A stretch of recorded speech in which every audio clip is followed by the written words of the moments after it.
You are listening to the Gritty Podcast, where we talk about all things gritty.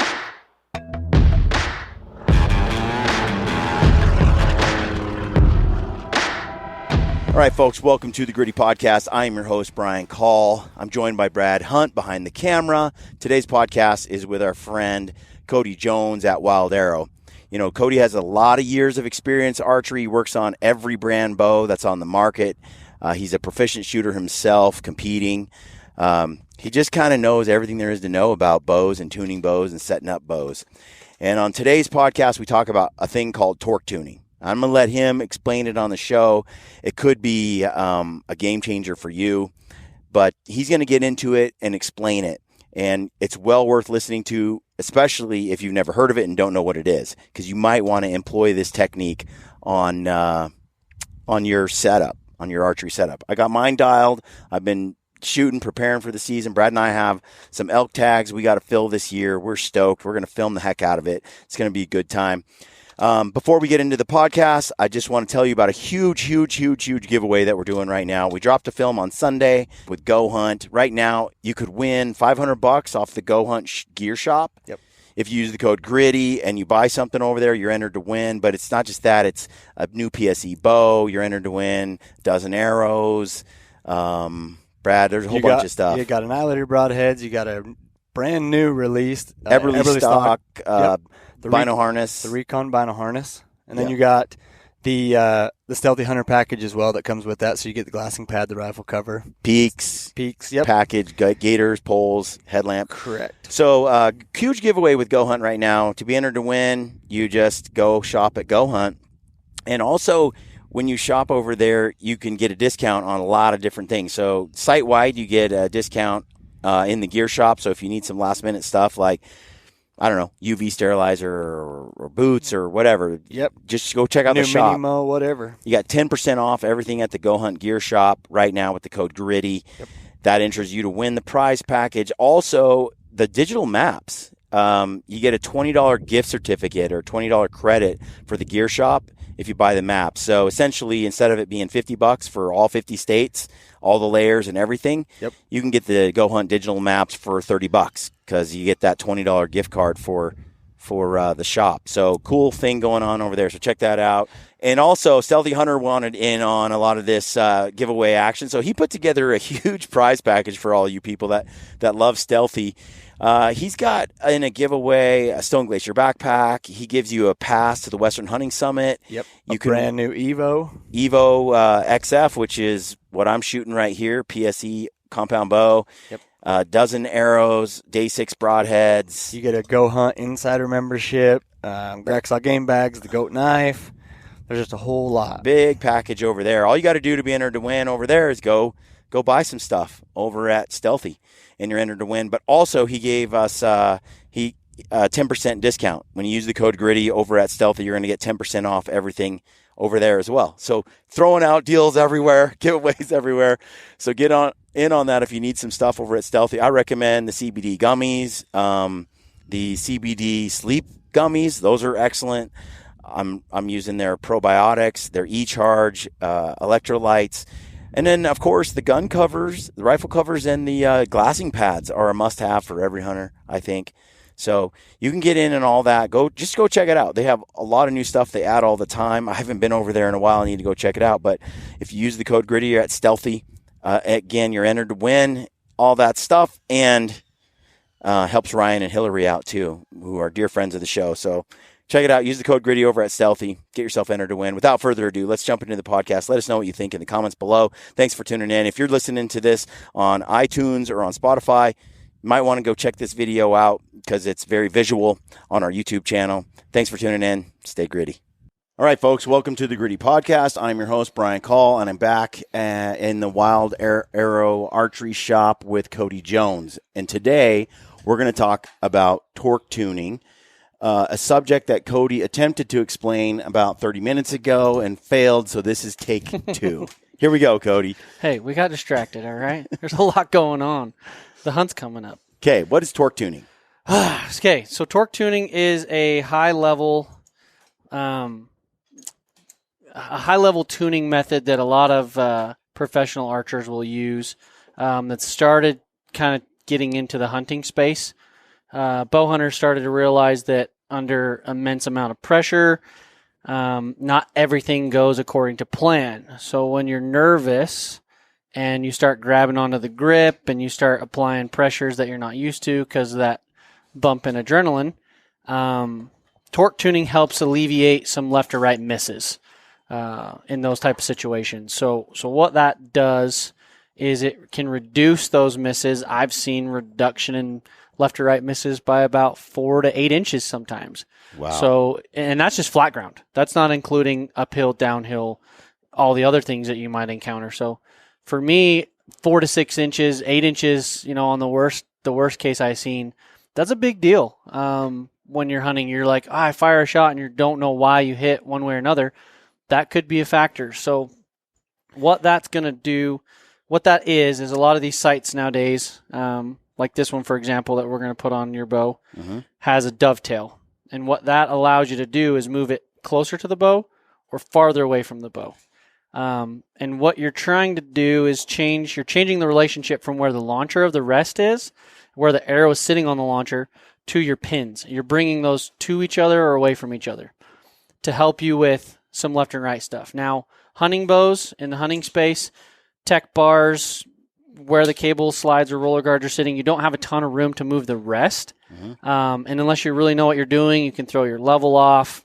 You can get kind of crazy with this. So the easiest way for most people to do it without messing up the tuning of your bow, by moving a rest, you can move your sight in and out. So before you continue on, I hate to interrupt, but no, go ahead. But explain to me what torque is in the first place. Yeah, so torque is when you're paper tuning, right? For example, everyone wants a bolt hole through paper to see what kind of grip pressure they're putting into the bow.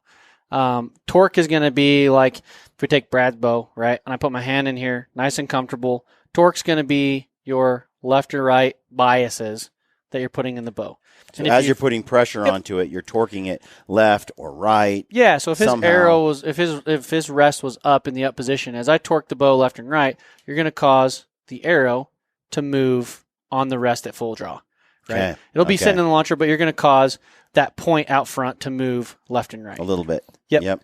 If we can make the sight move in and out to where those two follow each other closer, your misses are going to be a lot less. So what you're counting for is a sloppy shot. Exactly. When you are torquing a little bit, you want it to be in the most forgiving state possible. I want that for that. Yeah, the miss to be smaller. If I get my miss to be smaller, how does changing? I don't understand how changing the relationship of the sight to the riser.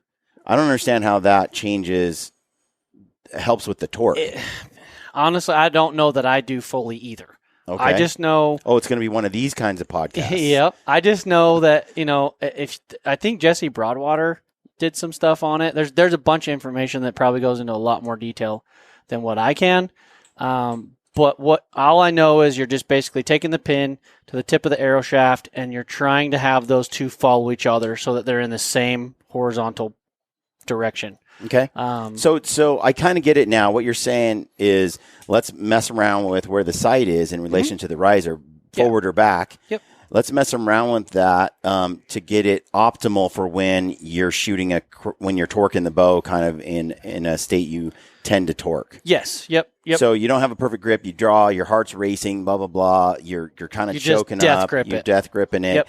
You want in that situation for the shot to shoot the best possible shot under those circumstances. Yeah. Okay. Yep. So that's the concept behind it. So what's the method then to achieve find that perfect torque tune? Yeah. So to get that, what I do is there's a multitude of reasons you would run a dovetail sight, and we can cover all those. But what you're doing with the torque tuning part of it is I'll start with the sight as far away from the bow as it will go. Okay.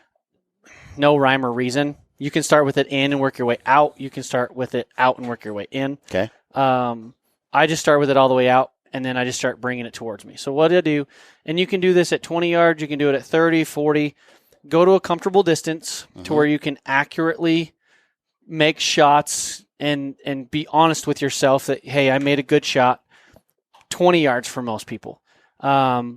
Go to 20 yards, sight in to where you're hitting the dot. You're hitting what you're aiming at. You're comfortable with it. Then take your sight, not your sight. Then you're going to fire a good shot and a torque shot. Once you're sighted in, you're feeling confident with your mark, fire a good shot, then grab another arrow and fire a torque shot. And what you're going to do, and you can choose left or right, depends on comfortability for you and where it's easier for you to move your hand. I tend to put more thumb pressure into the bow. Me too. So I'll kick. It's easier for me to... I tend to cheat that way. Yep. If I'm going to cheat away, I put thumb into the bow. So I'll kick the stabilizer slightly to the left. Some bows, you don't want to go too far. You don't need to go crazy. You don't want to go so far that you're derailing the cams and popping those off. But there's a little bit of room there that you can play with. And that's the issue, is all that room allows you to get a little squirrely under pressure situations. So I fired my good shot, hits the middle, hopefully if I did everything right. Fire a good shot. Then I take another arrow and I'll torque the bow to the left, and I will fire that shot. Aiming, get your peep alignment back in, fire the best shot you can, but with the bow torqued. See where your impacts are. I can't remember a specific direction, if it hits left of where you're torquing or if it follows your torque, move it one way or another. I can't remember. I know I've read, like, if the torque shot hits the same direction you're torquing, you're going to move the sight a specific direction. Forward or backward? Forward or backward. And I can't remember what it is, so I just start with it out, shoot my shot. If they impact off, I bump it in a notch. I move the sight closer to the bow, one location. So on your particular bow, go ahead and shoot that, Brad. I go and I move in one notch. So I'll start with it all the way out here, and then good shot, bad shot. If they're not touching each other or really close, I'll bump it in one spot. Fire a good shot, bad shot. Bump it in a spot, good shot, bad shot. Now, as you're doing this, you will see an up and down shift in your aiming. I don't care. I still keep aiming at the center of the target. If I hit a little low or a little high, I'm not the point. I'm just looking for the horizontal, left and right. Yep. You're more than welcome to make some adjustments and keep it in the middle. Totally up to you. Yeah. But I'll just get it sighted in at the farthest location. Good shot, bad shot. Good shot, bad shot. And I'll just work my way. Good shot, bad shot? Good shot, torque shot. Sorry. Good shot, torque shot. Yep. Good shot, torque shot. And then I'll see the relationship difference. And as I bump it to a different notch and I start bringing that sight in and in and in, I'm looking to see the change. Is it getting worse? Is it getting better? I see. So you shoot a shot with the proper grip. Yep. Then you shoot a shot with torqued grip. Yes. Then you move the sight closer to the bow and repeat. Yep. And you do that over and over again until you find the most forgiving position for the sight to be mounted on the bow. Yes. And it sometimes isn't. You can see some major differences sometimes, huge. But sometimes maybe not much. Maybe not as much, depending on arrow spine, depending on how much dovetail you have. Like this dovetail, you have quite a few locations, right? If you go to this other sight right here, like this black gold model. Sorry, we got a mess over here. If you go to this model, the dovetail is not quite as long, so you don't have as much room to play. Gotcha. So depending on the sight, depending on spine, depending on arrow delivery, bow, there's a ton of factors that play into it. But just off the top of my head, one of the Matthews bows I shot a few years back, at 25 yards, I could fire a good shot, and then I could torque the heck out of the bow. Like, as far as I felt like I could torque it. Those two shots hit each other at 25 yards. With the sight not in that location all the way out, that was a 6-inch difference. So I cut my horizontal move by 6 inches at 25 yards on flat ground. That's a big deal if you're shooting uphills and downhills, because you're battling third axis on your sight, and you're battling uphill, downhill, quiver weight, grip. Trickier, There's so much. Yeah, so if I can reduce every little thing possible, then I want to do that. So now that we've got your bow with this mounted on it. Because I hear a lot of guys just be like, I want it way out there so that I aim better. Yeah, so we can cover just a couple of things. One, for me, the number one reason I run a dovetail sight, and not the only reason, but the number one reason for me would be torque tuning. I feel like it's the best bang for your buck. I feel like the biggest improvements you're going to see in a setup that you're going to get something out of it would be this for torque tuning. Up and beyond so that. So basically, that's your number one. That's my first thing. And so that's the first thing you're checking for is I torque it, I shoot here, I shoot straight, I shoot here. Yep. When you get the sight set to the right point, that's when you start setting my peep sight. Why does this work, Cody? I don't know. There's a bunch of people out there, like I said, the only smarter person, than us. Yeah, the only person that comes to mind, like not the only person. There's a bunch of people that do it. A lot of professionals will do it. Jesse Broadwater has done some work with torque tuning, and he has a lot of good explanations on it that are far beyond me. But you're just changing the relationship from where the tip is going to where the pin is, and it works. Okay. And so I'd start with torque tuning first. That's my number one. So that's why the dovetail for you. For me, yeah. And then once I find that, I'll set my peep sight to that housing because that will change. Yeah. For sure. Other reasons, on and off for travel. That's important for some people. So you can be able to take that on and off, put it right back where it was. It seats and locks in its location. Identical, it's exactly the same. Perfect. Yep, I don't have any impact shifts. So travel is a good thing. If you have bad eyes, you can push this out a little bit farther so that if you have bad eyes and you can't see up close, pushing it out might clear up your pins for you. Yep. So that's another reason. Aiming. You'd mentioned aiming, right? So you're increasing your sight radius, just like shooting a longer slide on like a pistol or something like that. The bigger sight radius you have, the more finely you can aim it if you can control it. That's why I always thought you wanted it out further. Yeah. For that purpose. It is, for sure. I've ran... but you said if you can control it. Yes. The farther out you move this, the more movement you're going to see because it's farther away from you. It's trying to be more accurate, too. Yeah, right? You're going to be more accurate if you can place it, but you're going to see more shake and more movement. So if you can't handle the shake and the movement and that causes you to have some sort of panic because you're seeing too much shake, that's not necessarily a good thing. And so I've tried shooting my bow with it all the way out for the accuracy part of it. I'm like, okay, it torque tuned okay. It wasn't great, but I'm going to see if the accuracy part of it alone was like night and day versus me running it halfway or all the way in. And this is it's a personal preference thing. There's some professional archers out there that you'll see them running it really, really close, and they like that because they feel like less float helps them be more accurate than having it way out front. And then there's other people that run it clear out here. So torque tuning for me is number one.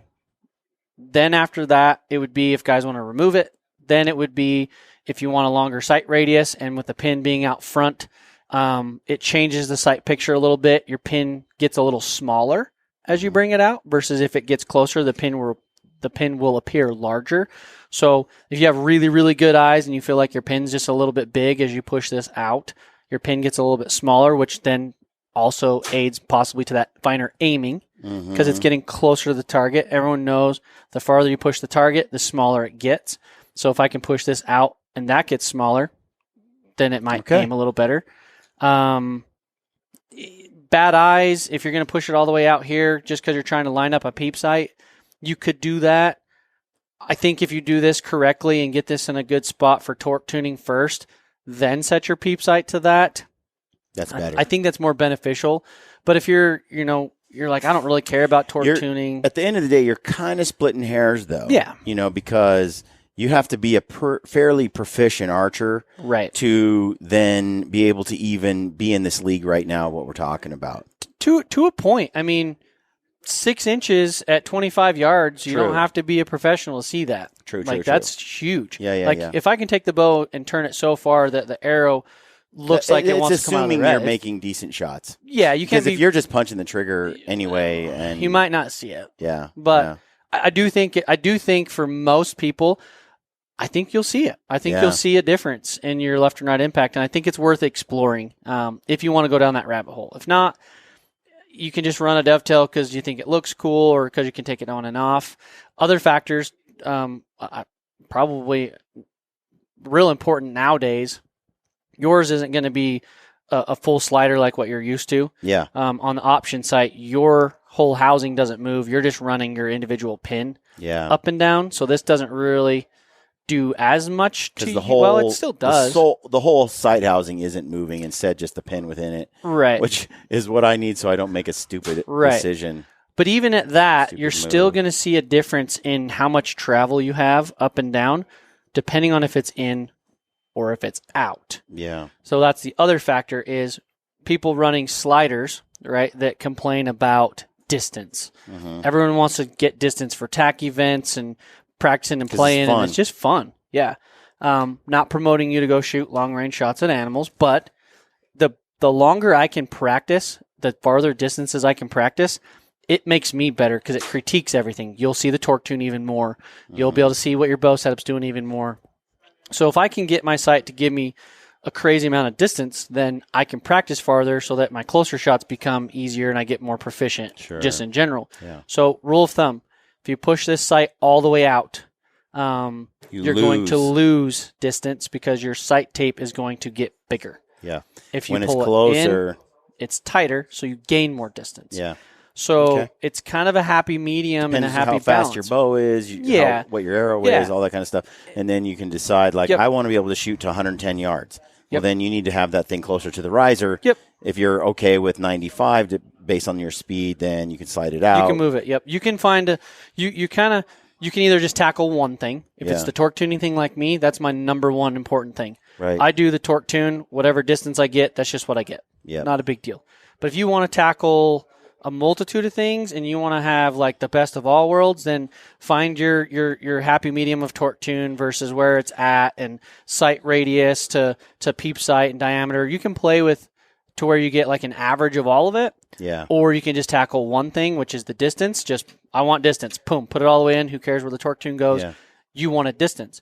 Or meet in the middle or run it all the way out front because you have bad eyes and you have to because you can't see the pin. So bunch of different reasons why you would run this, but for today's topic, the torque tune part, I think for me, that's really important. I've seen, like I said, on that Matthews I had and other bows I've had, 6 inches at 25 yards to me was big. So to cover it real quick, all the way out, shoot it, sight it in, shoot a good shot, shoot a torque shot. Don't Slide go it back. crazy and derail it. Yep. Good shot, bad shot, or good shot, torque shot. See how the relationship between those arrows is horizontally. Bump it in and just repeat the process all the way until you find get that most forgiving. And then find that spot. most forgiving spot. Go to that spot and run it. And run it if you want to. Set your peep sight to where it matches. You get a good sight picture with that, and rock it. I think if you start torque tuning, it's not rocket science. I know it is. I just can't explain why the tip of the arrow to the pin and what that is, but I know it's there. I've seen it, and so Cody, you do one-on-one help for gals that are interested. Yep, one-on-one setups and like lesson stuff, coaching, setups, all that kind of stuff. Yep. How do they get a hold of you if they want to get one-on-ones? Right now, call the shop. We call it the Wilde Arrow Experience. I know we've mentioned it in the past a few times, and it's been really popular for somebody that maybe isn't privy to this information. By either they don't have a shop next to them, they can't get to a shop. It's not cheap.